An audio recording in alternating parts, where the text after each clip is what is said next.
ദൈവനാമത്തിന് മഹത്വമുണ്ടാകട്ടെ. യേശുക്രിസ്തു നിങ്ങളെ ഒരുപാട് സ്നേഹിക്കുന്നുണ്ട്. ഒരു പക്ഷേ ദൈവവിശ്വാസമില്ലാത്ത മക്കൾ ഇത് കേൾക്കാനിടയായാൽ ദൈവം നിങ്ങളെ സ്നേഹിക്കുന്നത് കൊണ്ടാണ് ഇത് കാണാനും കേൾക്കാനും നിങ്ങൾക്ക് ഇടയാകിയത്. കാരണം നിങ്ങളുടെ ജീവിതത്തിൽ ഒരത്ഭുതം ആവശ്യമാണ്. ഒരു ദുഃഖം നിങ്ങൾക്കുണ്ട്, ഒരു പ്രശ്നം നിങ്ങൾക്കുണ്ട്. ഉറങ്ങിയിട്ട് ദിവസങ്ങളായി. എന്തിനാണ് ഇങ്ങനെ ഒരു ജീവിതം?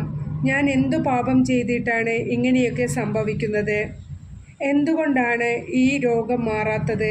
എന്തുകൊണ്ടാണ് ഈ ബന്ധനങ്ങളിൽ നിന്നും വിടുതൽ കിട്ടാത്തത്? ഇങ്ങനെ പല ചോദ്യങ്ങളും നമ്മുടെ ഹൃദയത്തിൽ ഉയരും.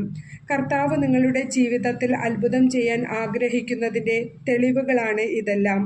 കർത്താവെ, ഓരോ മക്കളുടെയും ജീവിതത്തിൽ ഇടപെടുന്നത് നിങ്ങൾ കാണാനും കേൾക്കാനും ഇടയായിട്ടുണ്ട്.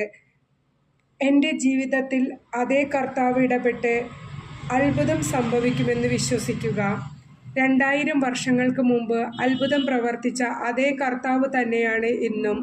യേശുക്രിസ്തു ഇന്നലെയും ഇന്നും എന്നും ഒരാൾ തന്നെയാണ്. ഒന്നും മാറിയിട്ടില്ല. അതുകൊണ്ടാണ് കർത്താവ് പല മക്കളുടെയും ജീവിതത്തിൽ ഇന്നും അത്ഭുതം പ്രവർത്തിച്ച് നമ്മെ സന്തോഷിപ്പിക്കുന്നത്.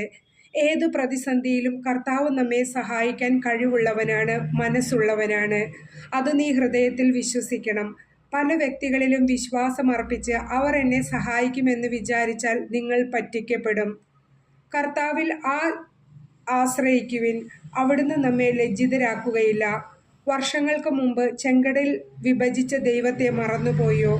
മോശയെ നയിച്ച ദൈവത്തെ മറന്നുപോയോ? കാറ്റിനെയും തിരമാലകളെയും ശാസിച്ച കർത്താവിനെ മറന്നുപോയോ? പ്രിയമുള്ളവരെ, ഹൃദയം നുറങ്ങി കർത്താവിനെ വിളിക്ക്. കർത്താവ് വരും, തീർച്ച.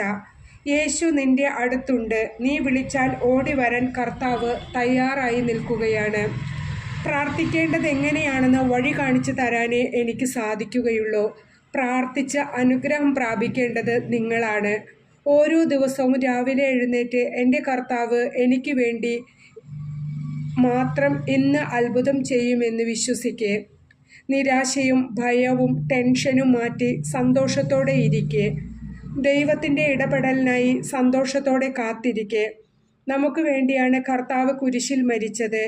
യേശുവിൻ്റെ രക്തം നമ്മെ പാപത്തിൽ നിന്നും ശാപത്തിൽ നിന്നും വിടുവിക്കും. പ്രിയമുള്ളവരെ, കർത്താവിൻ്റെ വചനം വായിച്ച് ധ്യാനിക്കണം. ഈശോയെ, നീ വചനത്തിൽ പറഞ്ഞിട്ടുണ്ടല്ലോ, അതെല്ലാം എൻ്റെ ജീവിതത്തിൽ സംഭവിക്കാൻ അനുഗ്രഹിക്കേ എന്ന് വാശി പിടിച്ച് പ്രാർത്ഥിക്കേ. പാപം ഉപേക്ഷിക്കേ. വിശുദ്ധ ജീവിതം നയിക്കേ. യേശുവിൻ്റെ വചനം ജീവനുള്ളതാണ്. അത് വായിക്കുന്ന നിങ്ങൾക്കും ജീവൻ വരും.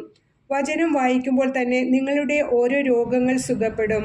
പ്രശ്നങ്ങൾ മാറിപ്പോകും. സാത്താൻ ഭയന്ന് വിറയ്ക്കും. ഒരു നിമിഷം കണ്ണുകളടച്ച് യേശുവിനെ മുൻപിൽ നിർത്തി നമുക്ക് പ്രാർത്ഥിക്കാം. യേശുവേ, എന്നോട് സംസാരിക്കണമേ. യേശുവേ, എന്നെ തൊടണമേ. എൻ്റെ പ്രശ്നങ്ങളിൽ ഇടപെടണമേ. അങ്ങ് പറഞ്ഞിട്ടുണ്ടല്ലോ, ഞാൻ നിന്നോട് കൂടെയുണ്ട് എന്ന്.